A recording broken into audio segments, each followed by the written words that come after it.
हरि अनंत हरि कथा अनंता, कहीं सुनहि बहुविधि सब संता। रामचंद्र के चरित सुहाए, कल्प कोटि लगी जाहि न गाए।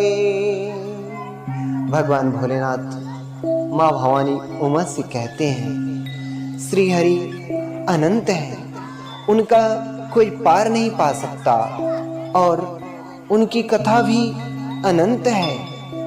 सब संत लोग उसे बहुत प्रकार से कहते सुनते हैं।